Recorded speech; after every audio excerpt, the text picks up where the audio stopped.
দীর্ঘদিন পর Dhaka medical college হাসপাতালে সিরাতুন নবীর এই অনুষ্ঠানের আয়োজন করা হয়েছে। রাসূল সাল্লাল্লাহু আলাইহি ওয়াসাল্লামের জীবদ্দশায় তার জন্মকে কেন্দ্র করে অনুষ্ঠান বা এই ধরনের কোনো বিষয় আসলে কখনো পালিত হয়েছে বলে জানা যায় না। ঈদ মিলাদুন্নবীর বিষয়টা হচ্ছে নবী সাল্লাল্লাহু আলাইহি ওয়াসাল্লামের জন্ম উপলক্ষে যে মুসলমানদের আনন্দ যে একটা অনুষ্ঠান, সেটা তো আমরা এখানে করছি সিরাতুন নবী। নবী করিম সাল্লাল্লাহু আলাইহি ওয়াসাল্লামের সিরাত বিষয়ক তার জীবনী, তার জীবন চরিত।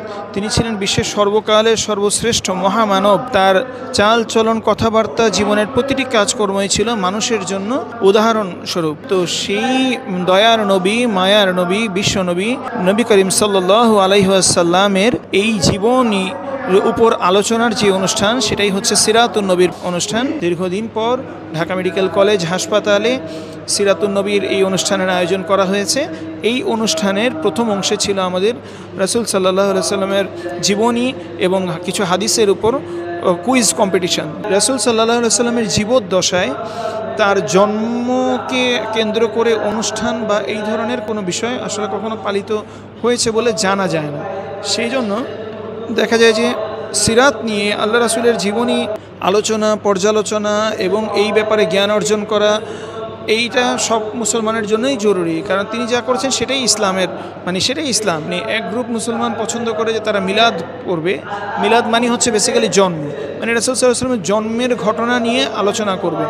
এটা হচ্ছে মিলাদুন নবী, যেটা আমরা মোটামুটি কিছুটা জন্মদিবস পালন করি এই ধরনের। কিন্তু ইসলাম আসলে অনেক জায়গায় যারা ওলামা হযরত অনেকে বলেন যে ইসলাম আসলে জন্মদিন পালন করাকে কোনোভাবেই কোনো জায়গার মধ্যে রেফারেন্স হিসেবে দেওয়া যায় না। তো এই জন্য এই জন্মদিন বেসিক্যালি অন্য ধর্মের লোকজনের এটা কালচার। সো এই মিলাদুন নবীর এই শব্দটার মধ্যে একটু ঝামেলা মনে হয়। তো সেই জায়গা থেকে সিরাতুন নবী বলে যে রাসূলের সিরাত নিয়ে আমরা আলোচনা করতে পারি। এটা শুধু এই দিনকে কেন্দ্র করে না, যে কোনো দিনই, বছরে যে কোনো সপ্তাহে আমরা যখন তখনই এটা করতে পারি। কিন্তু শুধুমাত্র একটা নির্দিষ্ট দিনে এই যে আয়োজন, এইটাকে আসলে অনেকেই সমর্থন করতে পারেন না।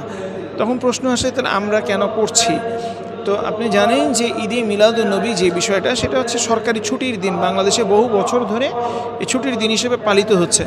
তো ছুটির দিন পালিত হচ্ছে, মুসলমানরা অন্য যে কোনো বিজাতীয় সংস্কৃতি বা অন্য কিছুতে অবগাহন না করে, যে আধুনিক ডিজে পার্টি, গান বাজনা, সেগুলোতে গিয়ে সময় নষ্ট না করে আল্লাহ রাসূলের সিরাত নিয়ে আলোচনা করুক।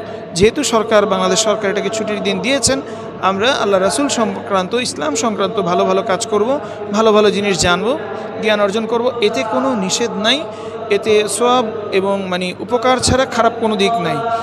তো এইটা নিয়ে যারা বেশি বিভেদ তৈরি করেন, তাদের এই দৃষ্টিভঙ্গিটাও আবার ঠিক না, যে ঠিক আছে করুক, তারা খারাপ কিছু করছে না।